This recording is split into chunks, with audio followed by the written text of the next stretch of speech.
Selamat siang anak-anak. Sebelum kita memulai pembelajaran hari ini, alangkah baiknya kita berdoa terlebih dahulu. Berdoa akan saya pimpin, berdoa saya persilakan.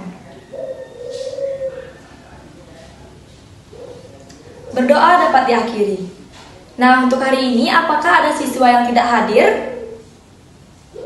Baik, semua siswa hadir. Di sini kita akan mempelajari mengenai perpindahan kalor. Apakah ada yang sudah tahu apa itu perpindahan kalor?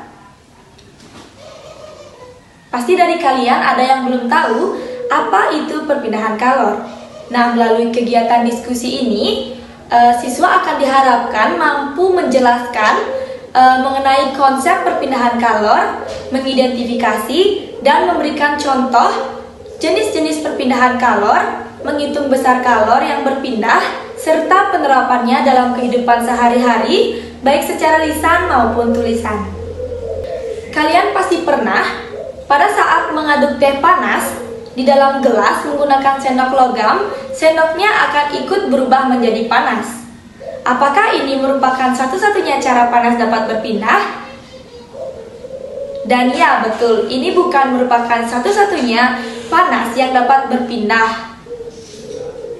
Apa sajakah jenis-jenis perpindahan kalor? Yang pertama yaitu ada konduksi, yang kedua ada konveksi, dan yang ketiga ada radiasi. Hari ini saya akan membagi kalian menjadi beberapa kelompok kecil yang terdiri dari 2-3 orang yang sudah saya pilih. Dan nanti kalian akan mendiskusikan mengenai contoh jenis-jenis perpindahan kalor dan mengidentifikasikan jenis-jenis perpindahan kalor. Apakah dari kalian sudah selesai melakukan diskusi? Baik, jika sudah, mari kita sampaikan hasil diskusi yang telah kalian lakukan ke depan. Saya meminta salah satu perwakilan dari kelompok untuk menyampaikan ke depan. Bagus sekali untuk kelompok 2. Mari kita berikan tepuk tangan karena kelompok 2 sudah selesai mempresentasikan hasil diskusi yang telah dilakukan. Kemudian mari kita bahas bersama penjelasan mengenai jenis-jenis kalor dan juga contohnya dalam kehidupan sehari-hari. Yang pertama yaitu ada konduksi. Seperti yang teman kalian bahas tadi, konduksi merupakan perpindahan panas pada benda tanpa disertai dengan perpindahan partikel-partikel. Contohnya ketika kita sedang memasak, kita menggunakan sendok besi, lama-kelamaan sendok tersebut akan berubah menjadi panas. Yang kedua yaitu ada konveksi. Seperti yang sudah dijelaskan oleh teman kalian, konveksi adalah perpindahan kalor yang diikuti oleh gerakan partikel-partikelnya. Contohnya seperti ketika kalian memanaskan air sampai mendidih. Yang ketiga adalah radiasi. Seperti yang sudah dijelaskan oleh teman kalian, radiasi merupakan perpindahan kalor tanpa memerlukan zat perantara atau medium. Contohnya ketika kita menjemur pakaian. Kenapa pakaian itu bisa kering? Itu karena adanya rambatan sinar matahari.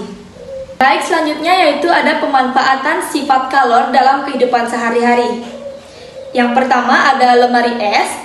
Prinsip kerja lemari es ini adalah mengambil kalor yang ada di dalam ruangan lemari es, selanjutnya melepaskannya keluar sehingga suhu yang ada di dalam lemari es akan menjadi turun.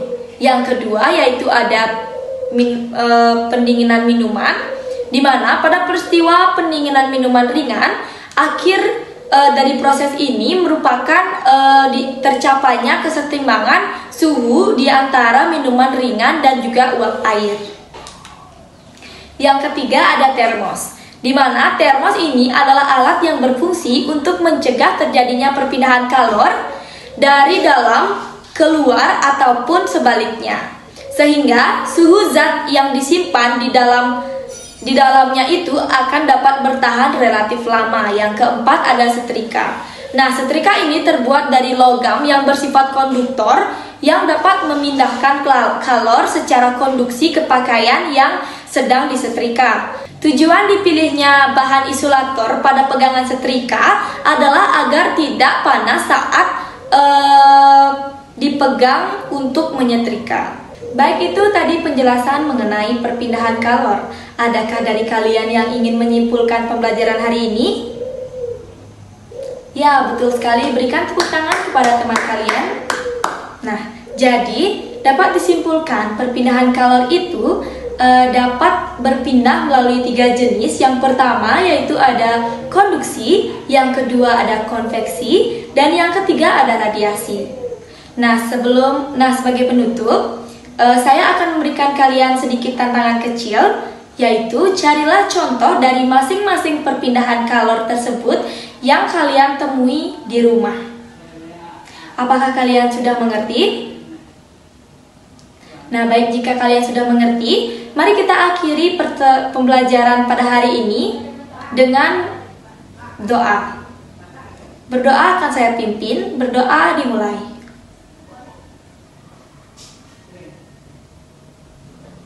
Berdoa selesai.